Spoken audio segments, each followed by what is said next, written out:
এবং আগামী নির্বাচনে আমাদের ধানের শীষ প্রতীককে জয়যুক্ত করার জন্য আপনাদের প্রতি আহ্বান জানিয়ে এবং আমাদের প্রাণের নেত্রী দেশনেত্রী বেগম খালেদা জিয়ার জন্য দোয়া চেয়ে এবং আমাদের প্রাণের নেতা জননেতা তারেক রহমান ওনার এবং ওনার পরিবারের জন্য দোয়াতে আমি আমার বক্তব্য এখানে শেষ করলাম।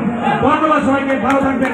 আসসালামু আলাইকুম ওয়া রাহমাতুল্লাহি ওয়া বারাকাতুহু। এই সমাবেশকে সফল করেছেন আপনাদেরকে জানাই আল্লাহ কবির আহমেদ গ্রুপের পক্ষ থেকে সংগ্রামী শুভেচ্ছা, আন্তরিক অভিনন্দন। সংগ্রামী এখন পেয়ার পদ্ধতি চাই। পেয়ার পদ্ধতি মানে হলো আপনি রুজি করবেন, আরেকজন খাবে। সুতরাং পেয়ার পদ্ধতিতে এই বাংলার জনগণ কখনো মেনে নেবে না, বাংলার মানুষ কখনো মেনে নেবে না। আরেকজন নেতা বলেছে এই কসবার মানুষ নাকি মাদক ব্যবসায় জড়িত, কসবার বিএনপি নাকি মাদক ব্যবসায় জড়িত, এবং বলেছে আমাদের কবির আহমেদ ভুয়া ভাইকে নমিনেশন দিলে এবং আরেকজনকে উনাকে নমিনেশন না দিলে নাকি কসবার ধানের শীষের প্রতীক আমরা ধানের শীষে ফেল করবে। সুতরাং ধানের শীষের প্রতীক কবির আহমেদ ভুয়া ভাই পাবে।